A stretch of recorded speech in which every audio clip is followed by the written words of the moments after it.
नमस्कार दोस्तों। आज हमारे साथ स्टूडियो में है डॉक्टर पीएल गौतम सर। आप चांसलर हैं doctor Rajendra Prasad central agriculture university. उसके पहले आप कुलपति रहे हैं GB Pant university of agriculture and technology Pantnagar.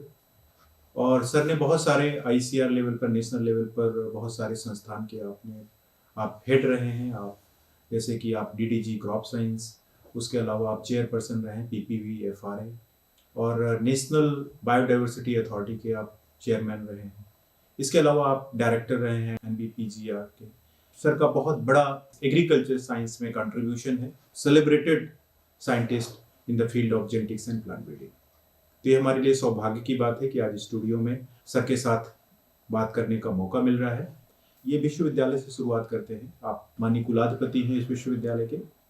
इस विश्वविद्यालय का सर वैसे तो इतिहास बहुत ही स्वर्णिम रहा है, लगभग 240 वर्षों का इतिहास है।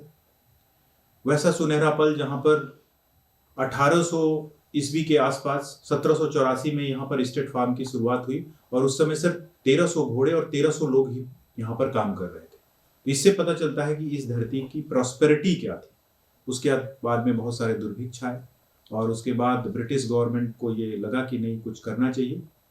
तो इसी धरती में सबसे पहले एग्रीकल्चर रिसर्च एंड एजुकेशन की शुरुआत हुई, और पूरे देश का एग्रीकल्चर रिसर्च यहीं से कंट्रोल होता था।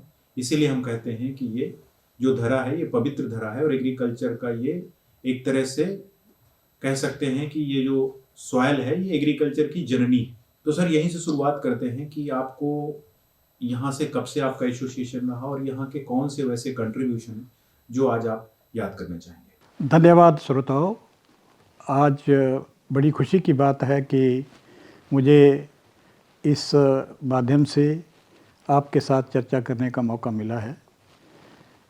ये जैसे बताया गया कि विश्वविद्यालय एक बड़ी गरिमापूर्ण इतिहास रखता है, और ये जननी है कृषि की शिक्षा, प्रसार और शोध को उद्गम स्रोत हम मानते हैं। यहाँ पर जो शुरू में 1905 में कृषि शिक्षा के जो कार्यक्रम शुरू किए गए थे, और देश के अन्य हिस्सों में भी जो संचालित किए गए थे, पूसा का एक विशेष स्थान है। दुर्भाग्यवश 1934 के इस क्षेत्र में भूकंप के कारण यहाँ काफ़ी नुकसान हुआ था, और इसे दिल्ली स्थानांतरित करना पड़ा। और वहाँ पर जो देश की एक बहुत महत्वपूर्ण संस्था के रूप में, पूसा संस्थान के रूप में वहाँ पर स्थापित है। इस गरिमामय इतिहास को देखें तो कई संस्थाएं यहाँ के प्रयासों के फलस्वरूप आई हैं। गन्ने के ऊपर काम है, चाहे दूसरी विधाओं पर काम है। कई संस्थाएं की जननी मान सकते हैं आप इसको। अब कालांतर में जैसे बताया कि कुछ ऐसी घटना हो गई जिसके कारण इस संस्थान को यहाँ से स्थापित अन्यत्र ले जाना पड़ा, परंतु सरकार की रुचि रही कि इस गरिमामय स्थान को एक अपनी पहचान देते रहना चाहिए। और प्रदेश सरकार ने विशेषतः 1970 में एक राजेंद्र एग्रीकल्चर यूनिवर्सिटी के रूप में स्थापित की, और भारत सरकार ने ये देखा कि इसका स्वरूप राष्ट्रीय और अंतर्राष्ट्रीय है, और इसका ज़्यादा विकास करना चाहिए। इसलिए 2016 में इसको एक नेशनल एमिनेंस की संस्था मानते हुए सेंट्रल एग्रीकल्चर यूनिवर्सिटी के रूप में विकसित किए जाने का काम शुरू हुआ। विश्वविद्यालय का नाम ये भी बहुत महत्वपूर्ण है कि राष्ट्र के प्रथम राष्ट्रपति के नाम पर समर्पित है। और मैं इस संस्थान से बहुत समय से, जब से मैं शोध में प्रवेश ही हुआ था उस समय से जुड़ा हुआ हूँ। यहाँ पर पूसा नए पूसा की एक शोध इकाई थी और वहाँ पर रिसर्च खास करके गेहूं में होता था। तो गेहूं के परीक्षण जो होते थे उनको नॉर्थ ईस्टर्न एरिया के लिए जो भी परीक्षण होते थे हम लोग यहाँ आने देखते थे और उनको मूल्यांकन करते थे। मेरा दूसरा स्वरूप था कि जब मैं पंतनगर विश्वविद्यालय में गेहूं प्रजनक के रूप में काम करता था तो हमारे विश्वविद्यालय की, जिसमें मैं भी संबंध था, एक प्रजाति यूपी 262 गेहूं की, वो इस इलाकों में काफ़ी प्रचलित रही है और मुझे 2-3 बार इस क्षेत्र में घूमने का और फसल को देखने का मौका मिला था। उस किस्म ने विशेष स्थान इस प्रदेश में भी पाया है। उसके बाद मेरा संपर्क जो है हमेशा रहा। सभी कुलपति या तो हमारे साथी थे या हमारे से बुज़ुर्ग थे, उनसे संपर्क रहा। सौभाग्य से पंतनगर विश्वविद्यालय जिसका नाम लिया, वहाँ के बहुत प्रभावशाली कुलपति ध्यानपाल सिंह जी इस विश्वविद्यालय के कुलपति भी रहे हैं और उन्होंने काफ़ी इसको विकसित किया था और मुझे उनके समय में कई बार इस संस्थान में आने का मौका मिला है। और आगे भी जैसे कई मेरे ऐसे कार्यक्रम थे जो इस विश्वविद्यालय के थ्रू, चाहे किस्मों के पंजीकरण का है या बायोडाइवर्सिटी के संरक्षण का है, विश्वविद्यालय से के वैज्ञानिकों से संपर्क रहा है। अब मेरा घनिष्ठ संबंध पिछले 2 सालों से कुलाधिपति के रूप में स्थापित हुआ है और बड़े हर्ष के साथ मैं कहता हूँ कि मैं सौभाग्यशाली हूँ कि मुझे इस विश्वविद्यालय में इस रूप में सेवा करने का मौका मिला है। जहाँ तक यहाँ की विश्वविद्यालय की उपलब्धियाँ हैं, इस महीने हम लोगों ने कई कार्यक्रम आयोजित किए क्योंकि विश्वविद्यालय का फाउंडेशन डे राष्ट्र के कृषि शिक्षा दिवस के साथ 3 दिसंबर को आता है और उसमें पुराने जो यहाँ के छात्र छात्राएं थे उनका भी सम्मेलन हुआ। मैं प्रभावित हूँ कि यहाँ के जो विद्यार्थी हैं उन्होंने न केवल कृषि के क्षेत्र में परंतु प्रशासन में, बिजनेस में या अन्य विधाओं में भी अपनी विशेष छाप रखी है। किसी भी विश्वविद्यालय के लिए और उसका जो मूल्यांकन किया जाता है उसके विद्यार्थियों से किया जाता है कि उन्होंने क्या योगदान किया और वही हमारी एक प्रविष्टि होती है। और मैं कुलाधिपति के रूप में बहुत संतुष्ट हूँ कि उन पुराने विद्यार्थियों से, उनके मुखारविंद से बातें सुन करके कि किस तरह की अच्छी पढ़ाई यहाँ होती है, किस तरह के अच्छे संस्कार डाले जाते हैं, तो ये चीज़ें बहुत मायने रखती हैं और मैं इसके लिए बहुत प्रभावित हूँ। दूसरा एक हमारा सम्मेलन था जिसमें हम लोगों ने जो पोस्ट ग्रेजुएट स्टूडेंट्स हैं उनका सम्मेलन किया, जो देश के विभिन्न विश्वविद्यालयों के विद्यार्थी हैं वो इसमें सम्मिलित हुए। बड़ी खुशी के साथ कहना चाहता हूँ कि विश्वविद्यालय की जो पहल है जो 2 साल से जारी है इस ओर, उससे जो नई पीढ़ी है वैज्ञानिकों की, उनको नए शोध के क्या आयाम होंगे उनके बारे में भी बड़ी चर्चा की गई। और मुझे ऐसे प्रयासों से लगता है कि विश्वविद्यालय जागरूक है कि देश का भविष्य आज की पीढ़ी ने संभालना है और उनको जितना सशक्त बनाया जाए वो करना चाहिए। इसके अतिरिक्त जब देखते हैं कि एक पिछले नवंबर महीने से एक कार्यक्रम चला हुआ है यहाँ पर, जिसको शिक्षारंभ कहते हैं। शिक्षा, विद्यार्थी आता है, शिक्षा शुरू करता है, शिक्षा समाप्त करने के बाद दीक्षांत समारोह होता है, डिग्री प्राप्त करता है। परंतु इस विश्वविद्यालय ने एक पहल की है कि जैसे ही बच्चे प्रवेश लेते हैं, उनको पूरी विधाएं, पूरी जानकारी विश्वविद्यालय के बारे में, कैसे काम करना है, कृषि के बारे में, चरित्र निर्माण के बारे में, स्वास्थ्य के बारे में और अनुशासन के बारे में एक पूरा 1 महीने से ज़्यादा का समय दिया जाता है, ताकि बच्चा ये ना कहे कि उसको किन चीज़ों का पता नहीं है। विश्वविद्यालय एक धरोहर है और इस धरोहर को पहचानना भी बच्चे के लिए ज़रूरी है। और मुझे खुशी है कि आज जब मैं बच्चों से रूबरू हुआ तो उनके बीच में जो एक परिवर्तन मैं देखता हूँ वो बहुत संतोषजनक है। उत्साहित हैं बच्चे और तैयार हैं आगे के अपने सुचारू रूप से पढ़ाई के कार्यक्रम को करने के। इसके अतिरिक्त जो विश्वविद्यालय की शोध के कार्यक्रम हैं, उनमें नई किस्मों का विकास देखें, टेक्नोलॉजी के विकास की बात करें, बीज उत्पादन की बात करें या किसानों से संपर्क की बात कराएं, केवीके जो हैं उनके कार्यक्रम की बात सुनें।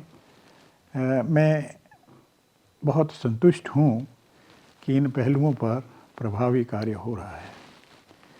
विश्वविद्यालय में एक और जो एक मैं पहल या एक बहुत संतोषजनक चीज़ पाता हूँ, यहाँ कोशिश की जा रही है कि बच्चों को जो लेटेस्ट टेक्नोलॉजी है उसके बारे में परिचित किया जाए, क्योंकि आगे टेक्नोलॉजी जो है हमारी, क्योंकि लाइफ पूरी टेक्नोलॉजी ड्रिवन होने जा रही है, तो हमें उसके लिए उनको सशक्त बनाना है।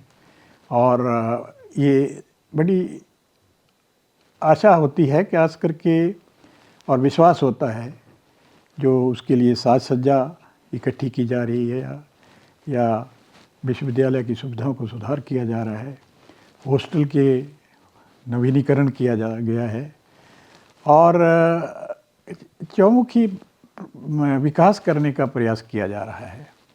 और ये संभव है एक सशक्त प्रशासन जो कुलपति देते हैं और उनके सहयोगी, और सबसे ऊपर शिक्षक और विद्यार्थी, और ये मिलकर के एक अच्छी संस्था का स्वरूप निर्धारित करते हैं। कुल मिलाकर के यदि ये कहूँ कि विश्वविद्यालय अग्रसर है बहुमुखी विकास के लिए और अपने सारे कार्यक्रमों को नई राष्ट्र की शिक्षा नीति के अनुरूप ढालने के लिए अथक प्रयास कर रहा है। बहुत बहुत धन्यवाद सर, आपने बहुत ही अच्छे ढंग से पूरे विश्वविद्यालय में चल रही गतिविधियां और उनके जो प्रयास हैं उनकी सराहना की। बहुत बहुत आभार सर।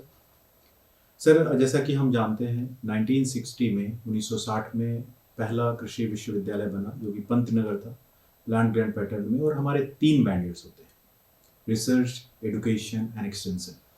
तो सबसे पहले यदि हम रिसर्च की बात करें तो सर जो अभी हरित क्रांति आई वो कहीं ना कहीं टेक्नोलॉजी, उस समय डॉल्फिन जीन्स थे और हाई लिंग वैरायटीज आई और एक एक्सटेंशन का जो प्रयास था गांव लेवल तक पहुंचा और हम लोग जहां फूड सिक्योरिटी की बात थी उसको हमने पूरा किया। आज बहुत सारे प्रेसिंग चैलेंजेस हैं, बहुत सारे चैलेंजेस हैं एग्रीकल्चर फील्ड में, जहाँ हमारे जो नेचुरल रिसोर्सेज हैं वो डिग्रेडेशन का मामला है, हमारा दिनों दिन पानी की जो उपलब्धता है वो कम हो रही है। एक तरफ हमारा कहीं पर सुखाड़ और बाढ़ जैसी स्थितियां बन रही हैं, जहाँ बहुत सुखाड़ होता है वहाँ पर लगातार बारिश हो रही है और जहाँ बारिश होती थी वहाँ सुखाड़ जैसी परिस्थितियां डेवलप हो रही हैं। ऐसे में कैसे रिसर्च होनी चाहिए, उसकी क्या स्ट्रेटजी होनी चाहिए?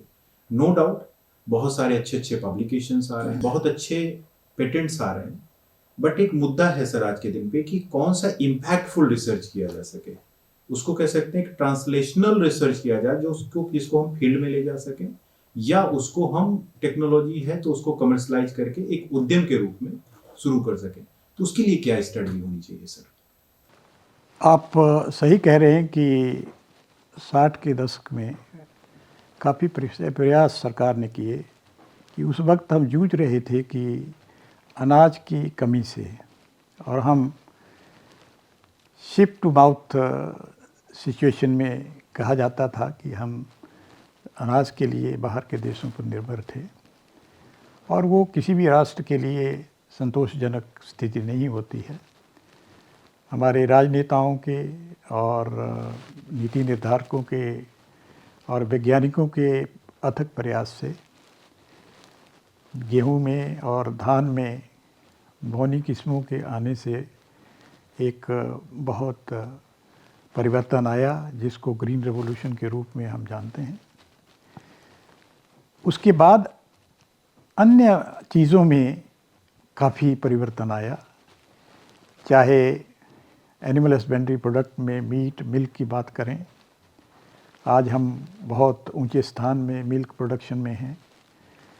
देखें तो हॉर्टिकल्चर में हमारी विशेष उपलब्धियां हुई हैं, और एक प्रयास किया गया है कि सभी फसलों में ग्रीन रेवोल्यूशन के इफ़ेक्ट को आगे बढ़ाया जाए।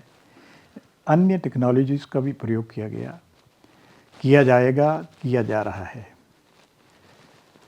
परंतु एक बात जो सामने आती है कि पॉपुलेशन जैसे बढ़ रही है, तो भूमि की जो खेती लायक ज़मीन रहेगी वो कम होती जा रही है।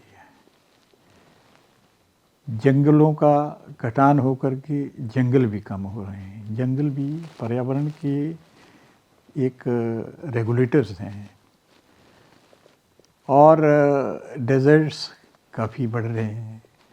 क्लाइमेट चेंज, खास करके तापमान का बढ़ना और ऐसी घटनाएं होनी जो दुर्भाग्यपूर्ण होती हैं, चाहे क्लाउड बर्स्ट का है या अतिवृष्टि का ले लें या अनावृष्टि का ले लें, ये सारी चीज़ें ऐसी हैं जो चिंता का विषय है।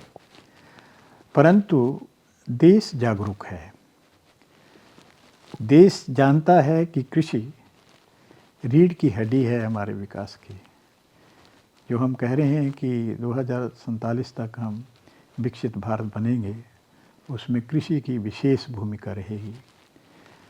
तो ये क्योंकि बड़ी बृहद समस्याएं हैं, जैसे क्लाइमेट के बारे में आपने बताया, या ऐसी किस्मों की ज़रूरत या टेक्नोलॉजी की ज़रूरत जो कम संसाधनों में ज़्यादा उपज दे सकें, भूमि का क्षरण होना या उसकी उत्पादकता कम होना, ये मुद्दे हैं जो कंसर्न के हैं हमारे। तो इसको राष्ट्र सचेत है, और ये जो कृषि विश्वविद्यालय हैं, अब देखिए लगभग 80 के नज़दीक कृषि विश्वविद्यालय हैं, और लगभग हर स्टेट में कृषि या संबंधित विषयों के विश्वविद्यालय हैं। वहाँ पर एक तकनीकी शक्ति है जो उन चीज़ों को हल करने में सक्षम है। अब करना क्या है कि जैसे भारत सरकार ने भी जैसे नेशनल लेवल की समस्या है, उसके लिए अलग संस्थाएं स्थापित की हैं, चाहे बायोटिक्स टेस्ट है या एबायोटिक्स टेस्ट है, उसके लिए अलग संस्थाएं भी निर्धारित की हैं। और जो अब की संस्थाएं हैं उनमें परिवर्तन किए जा रहे हैं कि आप ऐसी टेक्नोलॉजी विकसित करें जो किसानों को ज़्यादा लाभ पहुंचा सके, और भूमि की जो गुणवत्ता है उसमें कुप्रभाव ना करें।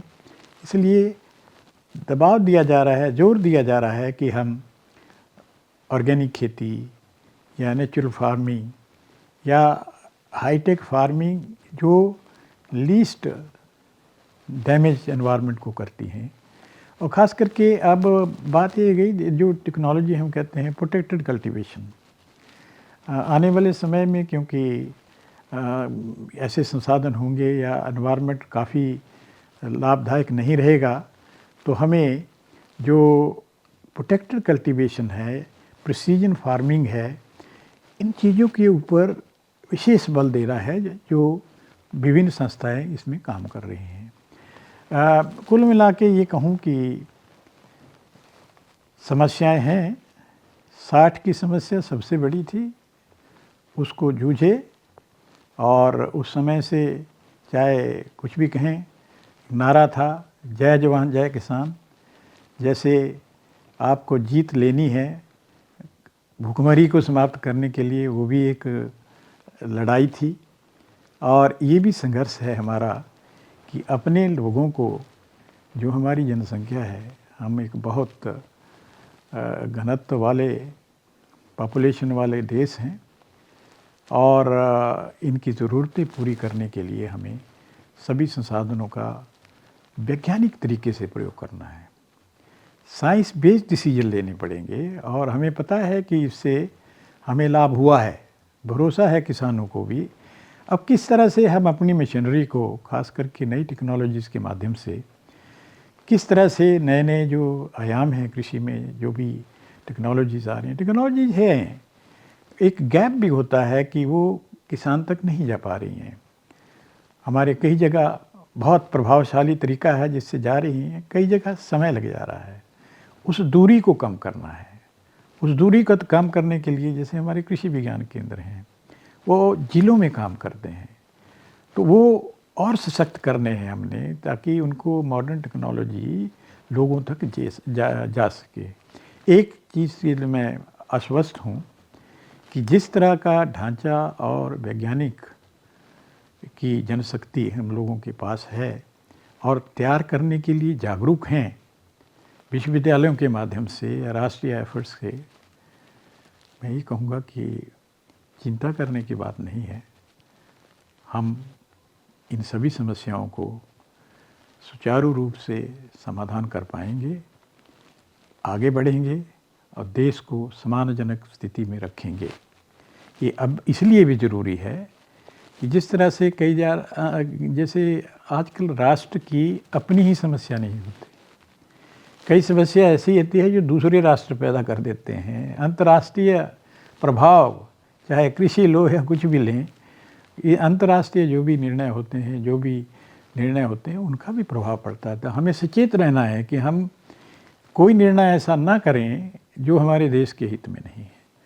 और ये भी कहना चाहता हूँ कि हमारे सरकारें हमेशा प्रयास कर रही हैं कि जो भी निर्णय हो अंतर्राष्ट्रीय स्तर पर, वो हमारे किसानों को नुकसान ना पहुंचाए, हमारे पर्यावरण को नुकसान ना पहुंचाए और हमारी जो लाइवलीहुड है या हमारे जो अपने नेचुरल रिसोर्स है उनको को प्रभावित ना करें। ये जागरूकता बहुत महत्वपूर्ण है और अब लोग समझने लगे हैं कि भारत एक देश है जो इंडिपेंडेंट डिसीजन अपने हित में लेता है और लेता रहेगा। तो ये बहुत सुखद चीज़ है। ये सभी का प्रयास है, वैज्ञानिकों का है, प्रशासकों का है, पॉलिटिकल सिस्टम का है, गवर्नमेंट्स का है, सभी का बड़ा एक कृपा रही है कि उन्होंने देश की ज़रूरतों के अनुसार अपने आप को आगे बढ़ाया है। और हमारी शुभकामना है कि 2047 में जैसे ही उस पायदान पर हम पहुँचें तो विकसित भारत का झंडा सभी लोग, किसान, वैज्ञानिक, सारे देश के वासी उस झंडे को लहराते हुए दिखें। यही हमारी शुभकामना। सर, मतलब आप को क्या लगता है, हम लोग जैसे रिसर्च की बात करते हैं तो रिसर्च एक टीम है, वो रिसर्च में सपोज एक वैरायटी निकाली जाती है, उसके बाद वो सीड सिस्टम में जाते हैं, फिर उसके बाद वो किसानों तक पहुंचती है। कोई टेक्नोलॉजी की बात करें तो उस टेक्नोलॉजी को या तो हम किसानों तक पहुंचाते हैं या उसको हम लोग एक इंटरप्राइज के रूप में डेवलप करते हैं, कमर्शलाइज करते हैं। तो कहीं ना कहीं बहुत सारे एक्टर्स या स्टेक होल्डर इस प्रोसेस में लगते हैं। उसमें रिसर्च के लोग होते हैं, उसमें लाइन डिपार्टमेंट्स के लोग होते हैं। तो आपको सर क्या लगता है कि कहीं ना कहीं हमारा जो इंटीग्रेशन है डिफरेंट एक्टर्स का, इसकी वजह से ये जो आउटकम या आउटपुट निकलना चाहिए, जिस स्पीड से हमें जाना चाहिए, तो कहीं ना कहीं इंटीग्रेशन रिस्क की वजह से हो रहा है, और इसको कैसे हम स्ट्रेंथन कर सकते हैं? क्योंकि कई बार हो सकता है कि रिसर्च वाले लोग बहुत अच्छा काम कर रहे हैं, बट आगे इंटीग्रेशन की वजह से दूसरी जो टीम है उसको उस लेवल पर नहीं ले जा पा रही। तो इसके बारे में सर आप क्या स्ट्रेटजी सजेस्ट करेंगे?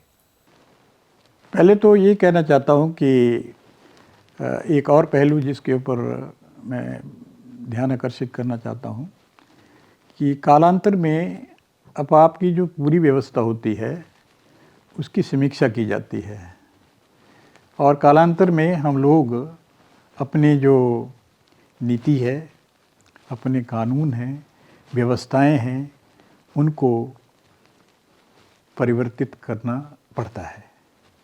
जैसे आपने बात बताई बीज के बारे में, उन्नत बीज और गुणवत्तापूर्ण बीज कृषि उत्पादन की मुख्य धुरी है और इसको पूरा करने के लिए हमारे पास बहुत पुराने कानून हैं और उन कानूनों को अब कोशिश की जा रही है कि उसको अपनी वर्तमान व्यवस्था के अनुसार ढाला जाए। एक तो एक सराहनीय कदम नया बीज अधिनियम बनाने की ओर है, जिसके बारे में भी हमने इस दौरान चर्चा की। इसी तरह से हमारी ज़रूरतें हैं कि हम केमिकल्स के बारे में, हैज़र्ड सब्सटेंसेस के बारे में और बायोडाइवर्सिटी कंजर्वेशन है, IPR रिजीम को सुदृढ़ करने की बात है। इन सब के लिए राष्ट्र जागरूक है और यथा समय यथा अनुसार अपने व्यवस्थाओं को भी परिवर्तित कर रहा है। बात आती है कि जो नई टेक्नोलॉजी है, नई जानकारी है, उस पर समय बहुत लग रहा है। उस दूरी को पाटने के लिए एक तो हमारे आपको पता है कि कृषि स्टेट का सब्जेक्ट है, राज्यों के अधिकार क्षेत्र में आता है और सभी राज्य एक स्थिति में नहीं है और अलग की अलग अलग व्यवस्था है। और वहाँ जो ये कृषि विज्ञान केंद्र बने हैं, इनको हमें और सुदृढ़ करना है और नई टेक्नोलॉजी यूज़ करनी है। जो पुरानी टेक्नोलॉजीज़ हैं या पुरानी माध्यम में है हमारे कम्युनिकेशन के, उनको सुदृढ़ करना है ताकि जानकारी एक फ़ोन कॉल के माध्यम से सब तक पहुंच जाए। इसमें प्रयास हैं, जैसे किसान हेल्प सेंटर्स हैं, किसान कॉल सेंटर्स हैं, कई तरह की चीज़ें हैं जो सामने आ रही हैं। पर निस्संदेह जो आपने बात कही कि इसको द्रुत गति देनी है और इस ओर सरकार जागरूक है। और इसमें जो सबसे बड़ी बात आपने भी बताई कि किस तरह से सभी विभाग एक मिशन के रूप में आगे इकट्ठे होकर काम करें और वो असर दिखने आ रहा है। जैसे अभी आपने देखा होगा कि पीछे कृषि मंत्री जी ने पूरे देश में वैज्ञानिकों को किसानों के खेत तक पहुंचाया और उनकी समस्याओं का अध्ययन किया और उसके बाद शोध को भी यथानुसार दिशा देने की प्रयास किया जा रहा है। ये जागरूकता का प्रमाण है और ये इसी तरह से विभिन्न राज्यों में भी राज्य सरकारें इन कामों को कर रही हैं। परंतु बड़ा देश है, बड़ी चुनौतियां हैं और इन चुनौतियों के लिए हमें थोड़ा समय तो लगता है, परंतु मैं विश्वस्त हूँ कि सभी जो समस्याएं सामने आ रही हैं उनके बारे में सभी संबंधित जागरूक हैं और उनको हल करने की दिशा में वैज्ञानिक प्रयासरत हैं। और ये जो थोड़ी दूरी है कम्युनिकेशन के माध्यम के द्वारा, ये भी दूर हो जाएगी। भरोसा रखिए, देश सही दिशा में है, सही दशा में है और चुनौतियों को सामना करने के लिए सशक्त है। जी सर। सर जैसे कि आपने पहले बताया कि जैसे मैं छोटा था, मुझे याद है, मैं एक किसान परिवार से आता हूँ, तो मुझे अभी भी याद है कि हम लोग, पिताजी बोलते थे कि यूपी 262 इस बार बोएंगे। तो सर अभी कहीं ना कहीं कुछ पर्टिकुलर क्रॉप में, जैसे मैं बात करूं मक्का में या राइस के हाइब्रिड्स में, प्राइवेट सेक्टर्स ने काफ़ी अच्छा काम किया है। उनकी कुछ वैरायटीज़ हैं जो कि मार्केट में लीडिंग वैरायटीज़ हैं। पब्लिक सेक्टर हाइब्रिड में जिस गति से करना चाहिए उस गति से हम मक्का की बात करें या राइस की बात करें उस लेवल पे हम नहीं बढ़े। और यदि पब्लिक सेक्टर भी अपनी उस तरह की उतनी अच्छी अच्छी वैरायटी निकालता है तो कहीं कहीं मार्केट को हमें कंट्रोल करने में मदद मिलेगी। तो इसके लिए आपके क्या सुझाव होंगे, कैसे हम इसमें बढ़ें? निस्संदेह कईयों को हम कहते हैं लैंडमार्क वैरायटीज़, लैंडमार्क हाइब्रिड्स, वो आती हैं। चाहे आपने यूपी 262 का बात किया, इसी तरह से धान में कई किस्में हैं, इसी तरह से मक्का में हाइब्रिड हैं। जैसे खास करके बिहार में तो मक्का का एक बहुत बड़ा क्रांतिकारी विकास हुआ है, चाहे रबी मक्का का खास करके। और हाइब्रिड का जो काम था, ये जो क्रॉस पॉलिनेटेड क्रॉप्स होते हैं प्रायः उनमें अच्छा प्रभावी माना होता है। मक्का एक क्रॉस पॉलिनेटेड क्रॉप है, बाजरा है, सोरगम है, ये हैं जिनमें पर परागण होता है। तो इनमें हमने शुरू ये देश विदेश में हाइब्रिड का काम हुआ है। और बाजरा में तो भारत लीडिंग उसमें था कि लुधियाना से इसके हाइब्रिड बनाने की टेक्नोलॉजी विकसित हुई। उसी तरह से मक्का में भी हम काफ़ी आगे थे, परंतु फिर ये सोचा गया कि हाइब्रिड की जगह यदि हम कंपोजिट वैरायटीज़ को दें तो उनका बीज किसान को बार बार बदलना नहीं पड़ेगा। तो इसलिए थोड़ा समय हम लोग कंपोजिट वैरायटी डेवलप करने में लगे रहे, परंतु उससे किसानों को स्टेबल तो हुआ परंतु ज़्यादा लाभ नहीं पहुंच पाया। अंततोगत्वा हमें फिर हाइब्रिड की तरफ पब्लिक सेक्टर में भी जोर देना पड़ा। और अब हमारे पास हाइब्रिड हैं, चाहे मक्का ले लें आप या बाजरा ले लें, ज्वार ले लें, जिन फसलों में हाइब्रिड होने हैं, सब्जियों में काफ़ी में हैं हाइब्रिड, वो विकसित हुए हैं। परंतु हमें जो समस्या आती है उसको आगे ले जाने की। और अब जो नया सीड व्हील आ रहा है, इसके माध्यम से हमें एक इस प्रोसेस को आगे बढ़ाने में मदद मिलेगी। ये ज़रूर कहूँगा कि रिसर्च इस साइड में चली हुई है और काफ़ी उसमें सफलता है, परंतु इसका बीज, क्योंकि बीज उत्पादन में विशेष ध्यान रखना पड़ता है, समय लगता है।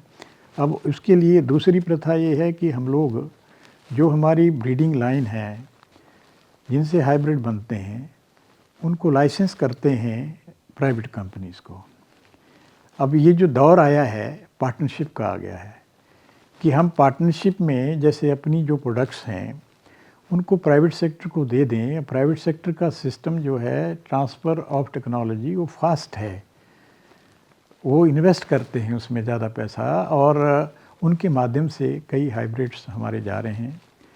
और कई प्राइवेट सेक्टर के लोग अपनी रिसर्च भी रखते हैं, उन्होंने पहले से ही काफ़ी काम कर रखा है, चाहे कॉटन हाइब्रिड की बात करें या इसके मक्का के करें, तो उनकी अपनी एक लीडरशिप है और उनका अपना सीड प्रोडक्शन प्रोग्राम है। परंतु धीरे धीरे करके हम लोग काफ़ी आगे आ गए हैं और हमारे भी कुछ मटेरियल लाइसेंस हो रहे हैं उन लोगों के लिए, प्रथा ऐसी विकसित की गई है। तो मैं सोचता हूँ कि धीरे धीरे जो व्यवस्था की गई है बीज उत्पादन के लिए और उसको नई नई हाइब्रिड बनाने के, उसमें भी प्राइवेट और पब्लिक सेक्टर दोनों को मिलकर के सफलता मिली है और आगे भी ये सफलता और गहन होगी, ये मेरा विश्वास है। सर आपने सही कहा कि हमें अब समय आ गया है जहाँ पहचानना पड़ेगा कि किसकी क्या ज़्यादा उसमें कैपेसिटी है या किसमें एक्सपर्टीज है, तो हम उनको यदि सही ढंग से प्लेस करेंगे तो जैसे पब्लिक सेक्टर है उसका रिसर्च में है या प्राइवेट सेक्टर का है उसको एक्सटेंशन मैकेनिज्म में काफ़ी अच्छा उनका अपना नेटवर्क है, तो हम जल्दी एंड यूजर या किसानों तक पहुँच सकते हैं। अब मैं बात करूँ एडुकेशन जो कि हमारा अभिन्न अंग है। सर आजकल बात हो रही है कि अब समय चेंज हो रहा है, हमारा टेक्नोलॉजी चेंज हो रहा है, रोज टेक्नोलॉजी चेंज हो रही है। अब कुछ भी यदि आपको चाहिए तो आप एक क्लिक में मिलियंस ऑफ रिजल्ट्स ले सकते हैं, गूगल करते हैं, या बहुत सारे एआई बेस्ड टूल्स आ गए हैं। तो ऐसे में जो हमारा ह्यूमन रिसोर्स है, जो हमारे बच्चे हैं, उनमें क्रिटिकल थिंकिंग एबिलिटी जो है उसको कैसे क्रिएट करें, क्योंकि इंफॉर्मेशन तो हमें कहीं से भी मिल सकती है, बट वो क्रिटिकल थिंकिंग की जो बात हो रही है उसको कैसे बच्चों में डेवलप करें। देखिए, जो कोई भी टेक्नोलॉजी आती है उसका सही प्रयोग बहुत ज़रूरी होता है। निस्संदेह जो आईटी में रेवोल्यूशन आया है इसने इंसान की ज़िंदगी बड़ी सुगम बना दी है, और चाहे बिजनेस करने का है, चाहे अपनी सुविधाओं का है, काम करने का है, इसको काफ़ी परिवर्तित किया है। अब आपका प्रश्न बहुत सार्थक है कि जब टेक्नोलॉजी इतने एडवांस में आ गई कि पहले तो किताब टेक्स्ट बुक होती थी, उसको बच्चा फॉलो करता था, उसको पढ़ाया जाता था उसके आधार पर, और उसका संसार वही था सारा। अब जो साधन है हमारे पास आईटी के माध्यम से, हमें संसार की कोई भी सूचना एक सेकंड्स में आपके सामने प्रस्तुत हो जाती है। ये अच्छा भी है। जो बात आपने कही क्रिटिकल थिंकिंग, अब उसमें इतनी इन्फॉर्मेशन है कि यदि एक शब्द भी आप ढूंढना है तो उसमें कई पेज आ जाते हैं। सबसे पहली बात है कि उसको कैसे एनालाइज करें कि कौन गलत है, कौन सही है। पर ये सुखद है कि सूचना उपलब्ध है। अब सूचना को, जो इन्फॉर्मेशन है, उसको नॉलेज में कैसे कन्वर्ट करें। ना ये पार्ट जो है टीचर का है कि उसको नॉलेज में सिंथेसाइज करें। मतलब गार्बेज और नॉन गार्बेज इन्फॉर्मेशन को अलग करने का जो एक विधा है या टेक्नोलॉजी है, आदमी को हम कहते हैं फिल्टर करो, नॉन फिल्टर करो, दैट इज़ वेरी इम्पॉर्टेंट। और वो हमें बच्चों को, देखो टेक्नोलॉजी के से बच्चों को तो हटा नहीं सकते हैं। हम इस फेज में आ गए हैं कि अब हमने इसको यूज़ करना है गेनफुली। गेनफुल इज है, ये पढ़ाने की चीज़ है बच्चे को कि क्या चीज़ है और इसको कैसे एनालाइज करना है, कैसे यूज़ करना है, कैसे उसमें जो है जिसको कहते हैं conferences are very important, brainstormings are very important, discussions are important, and both the old generation and new generation, everybody has to update, क्योंकि ये अपॉर्चुनिटी शायद हमारी इस जनरेशन को मिली है और अगली वाली को इससे भी ज़्यादा मिलेगी कि लाइफ तो बड़ा इजी कर दिया है इसने। The whole world is in your mobile and that's a great thing, but how to really convert it into a big asset, तो वो है कि जैसे इतनी इन्फॉर्मेशन है उसकी सिंथेसिस हम कैसे करें, how do we apply mind there to really grasp that और टेक द राइट इन्फॉर्मेशन। तो अब जो टीचर का रोल मैं समझता हूँ बहुत बड़ा इसलिए हो गया है कि उन्हें एनालाइज करना है, उस एनालिसिस में स्टूडेंट्स को इन्वॉल्व करना है। This is a whole lot of information, let us synthesize this and come out with the product which is required for our well-being. So without saying that be blind followers of technology, I say that use technologies and adapt them to our conditions and requirements. तो teachers का भी role है और student का भी बड़ा role है। कुछ इस तरफ लोग काम कर रहे हैं, इसमें debate and discussion is more important, otherwise monologue है। Once you sit with the computer you think this is the world, no, the world is beyond this. Now how do you link with that world, वो एक important चीज़ है जो teachers को बच्चे को सिखानी है। और मुझे जिस तरह से आप लोग कर रहे हैं, आपके सारे टीचिंग पेडागॉगी हैज़ चेंज्ड। मैं देखा सभी लैब्स आपकी, सभी लेक्चर हॉल्स आपके लैश हैं इस इंफॉर्मेशन से, और जो चीज़ हम महीनों में सिंथेसाइज कर पाते थे वो सेकंड्स में हो जा रही है। इस फ़ायदे पॉजिटिव जो इसका फ़ायदा है इसको हमें कैपिटलाइज करना है। नेगेटिविटी जो भी इसमें है that has to be filtered out.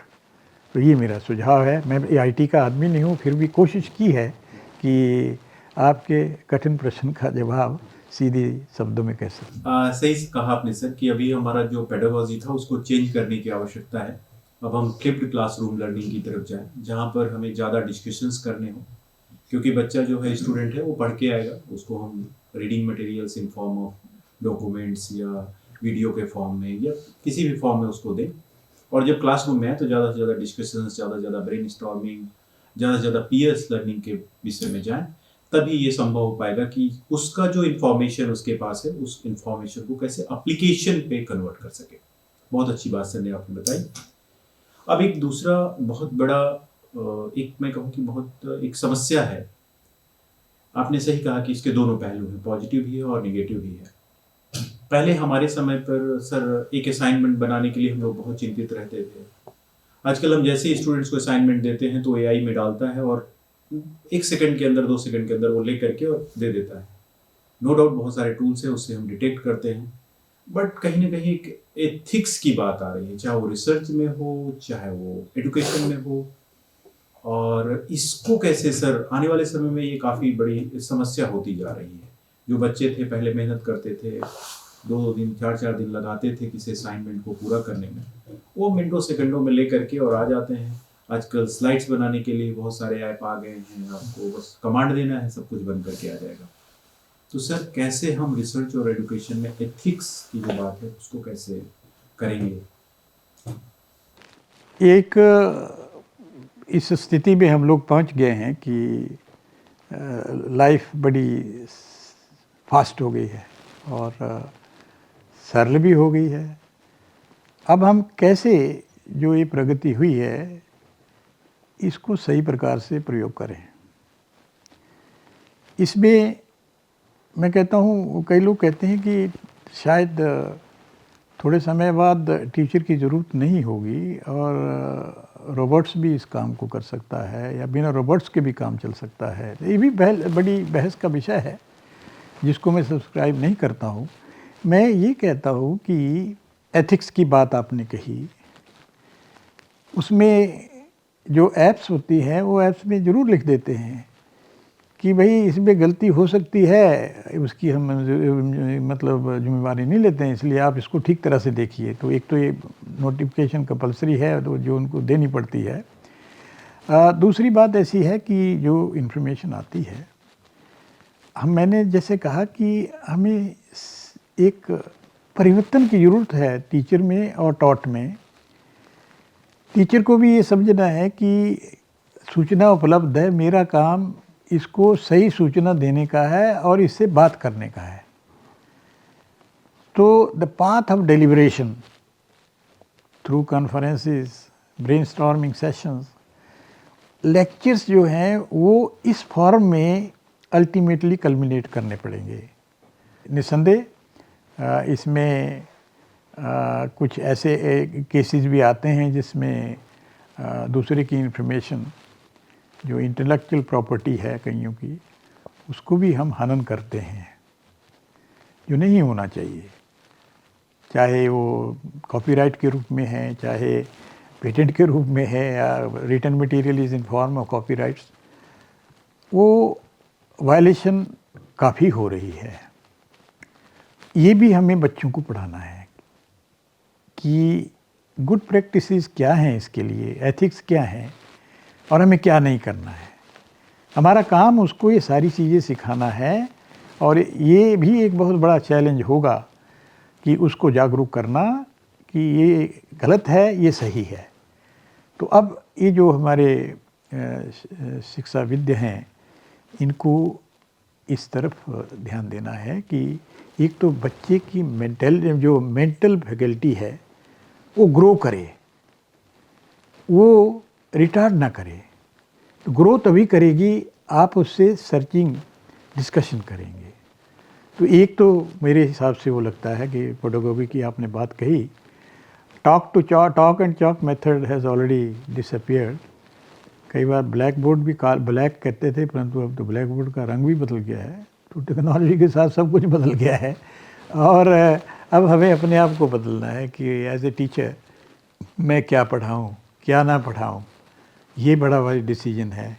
क्या नहीं, किस टॉपिक में, वो बच्चे को समझाना हमें, पहले हमें खुद समझना है कौन सा नकल हो रहा है, कौन सा बेअकल हो रहा है और कौन सा सही हो रहा है। तो ये पहचान करना टीचर का और स्टूडेंट का। और मैंने कहा कि डिस्कशन डायलॉग ये पार्ट जो है इंटीग्रल बनेगा।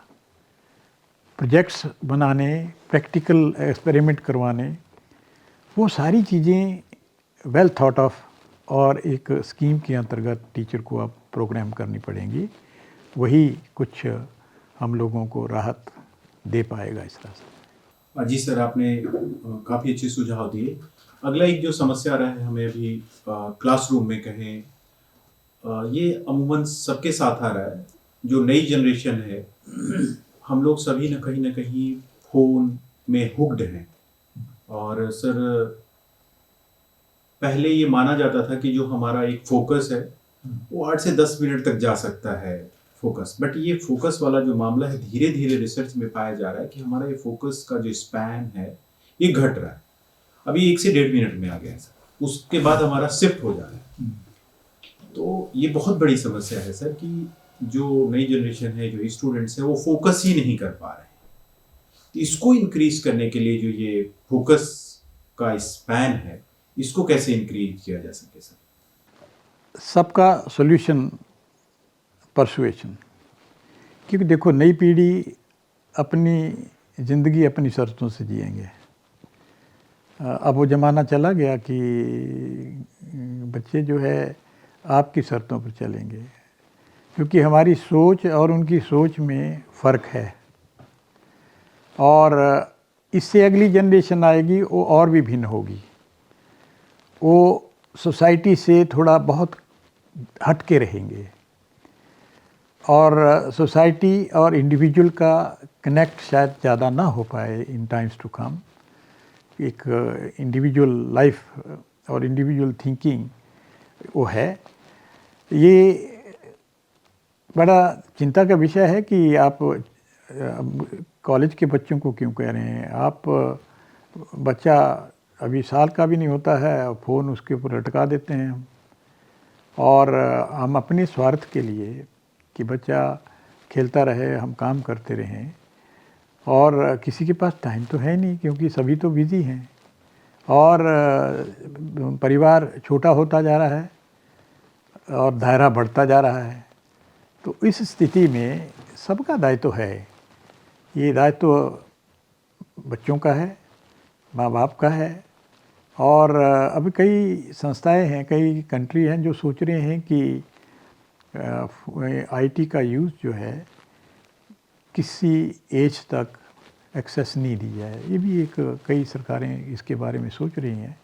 हमें भी सोचना होगा कि थोड़ा बहुत डिटरेंट, खास करके बाल्यावस्था में वो बच्चा उसमें खो जाता है, उसकी फ़िज़िकल ग्रोथ भी धीरे स्टंटिंग होती है, उसका मेंटल प्रेशर कितना ज़्यादा होगा और वो कितना निठल्ला हो जाएगा इसी से। तो वो चीज़ें एक कंसर्न का विषय लगता है हमें।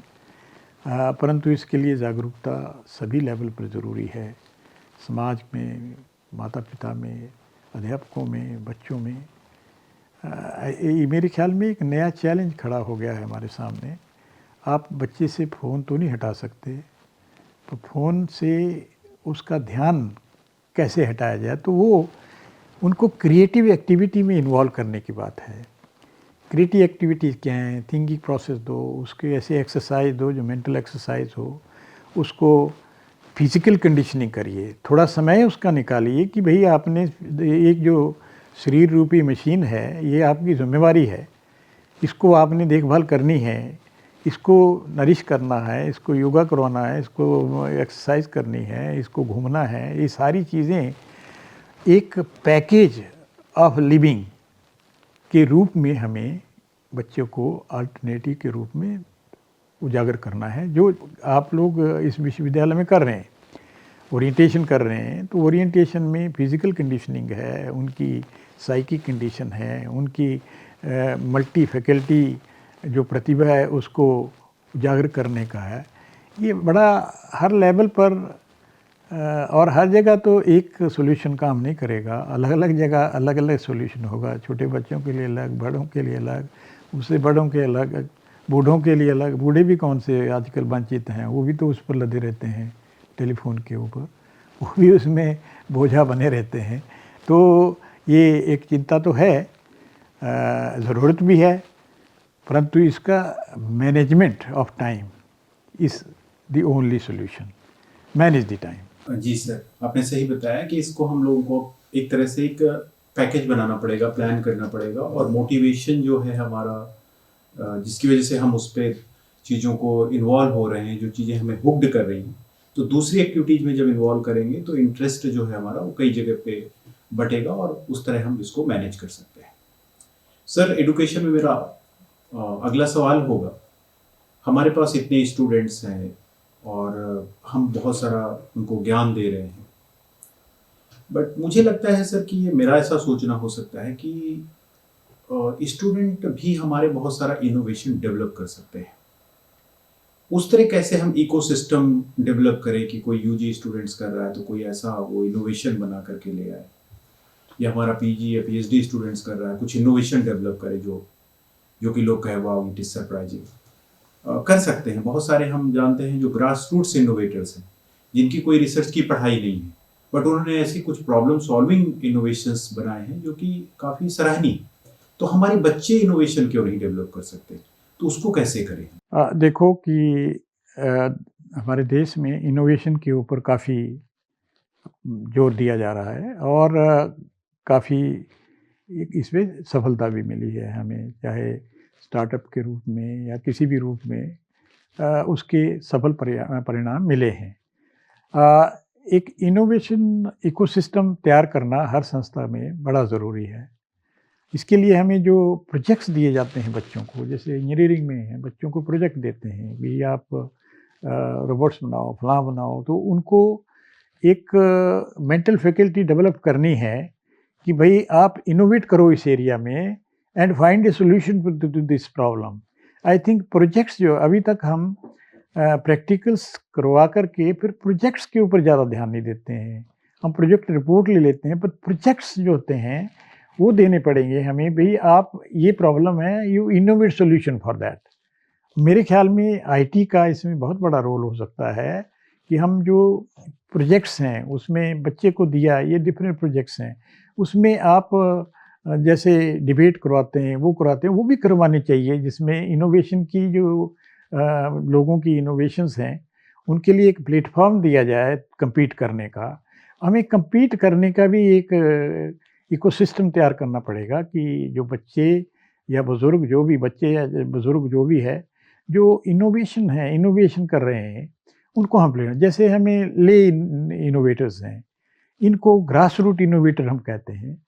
बहुत आगे आए हैं वो लोग, और वो कैसे आए होंगे, उनको भी प्रमोट किया गया।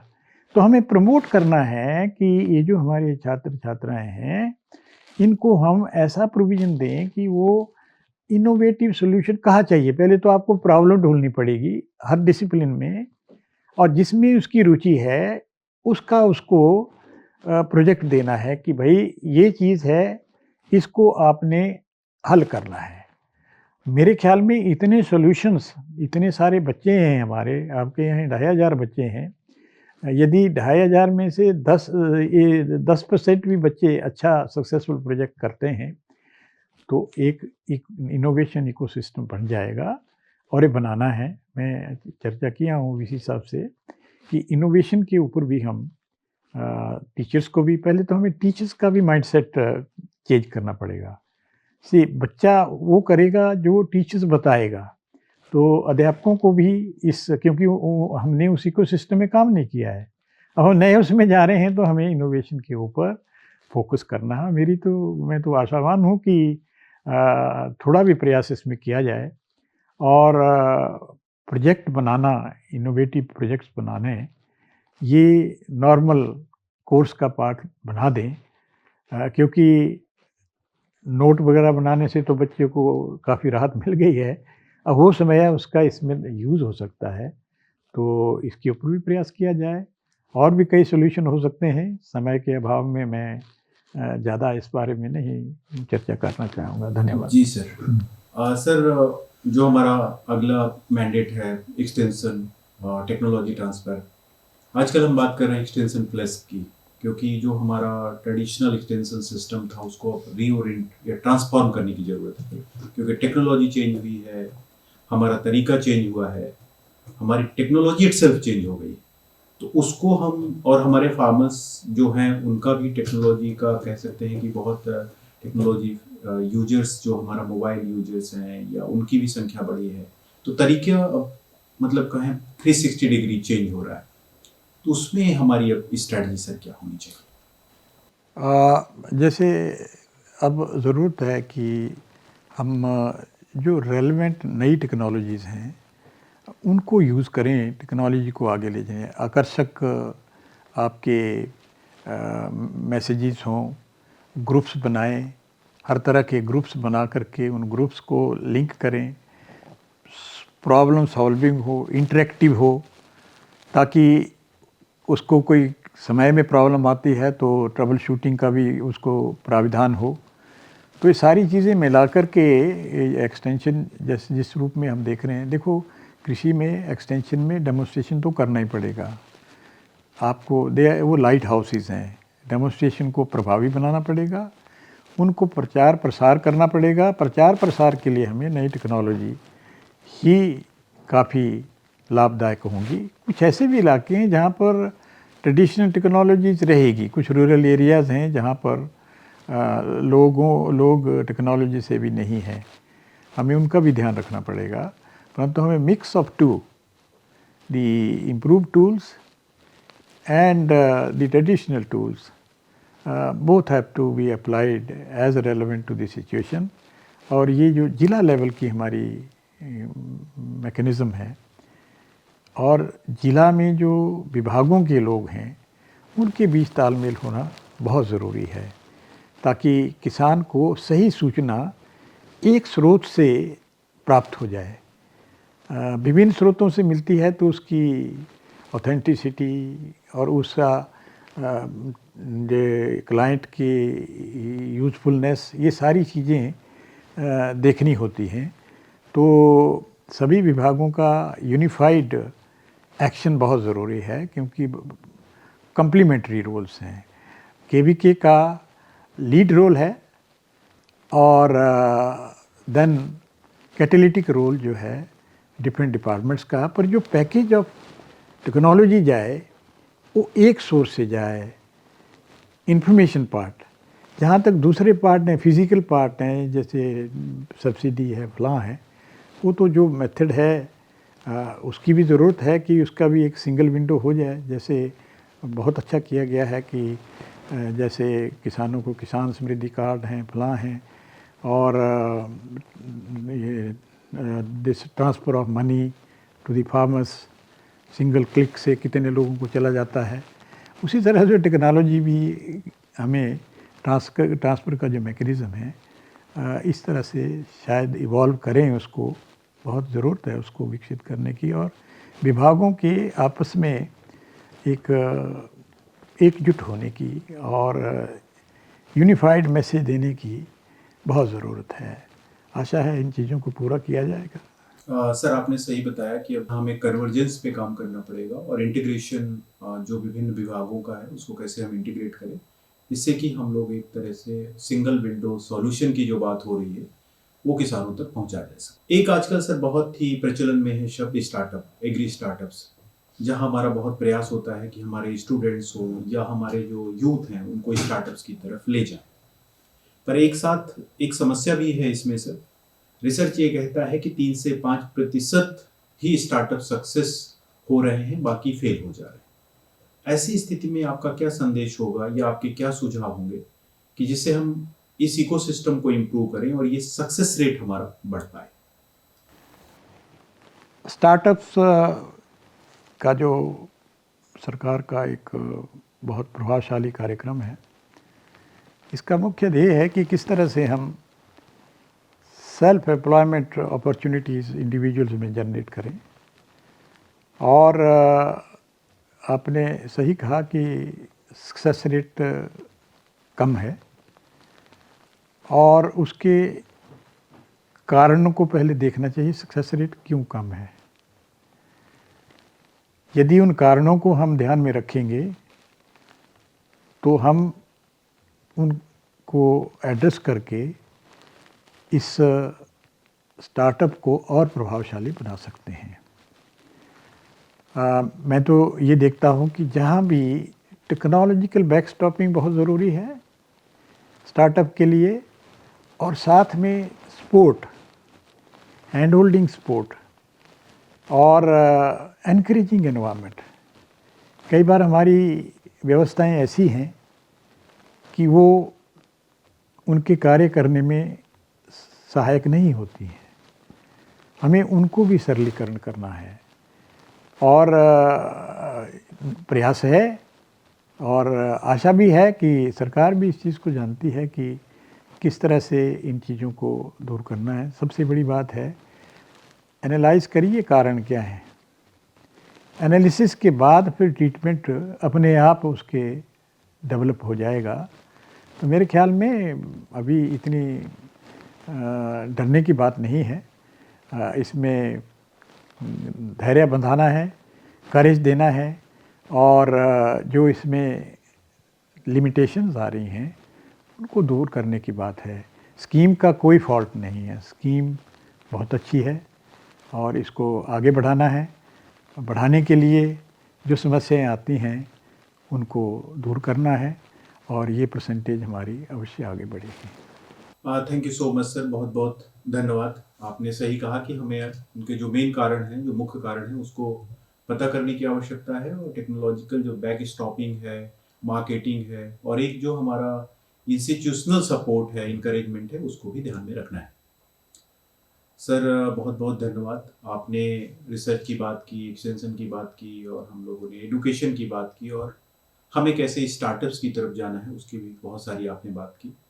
बहुत बहुत धन्यवाद। और जो सर हमने आज बातें की हैं, मुझे पूर्ण विश्वास है कि जो हमारे एग्रीकल्चर के स्टूडेंट्स हैं, जो हमारी फैकल्टी है या अदर स्टेक होल्डर्स हैं, जो पॉलिसी मेकर्स हैं, आपकी जो सुझाव हैं इनसे बहुत सारा फायदा होगा और इनसे हम एक अपनी संपुष्ट स्ट्रैटेजी बनाने में सफल होंगे। बहुत बहुत आभार, बहुत बहुत धन्यवाद सर। आप सबका बहुत बहुत आभार व्यक्त करता हूँ। धन्यवाद।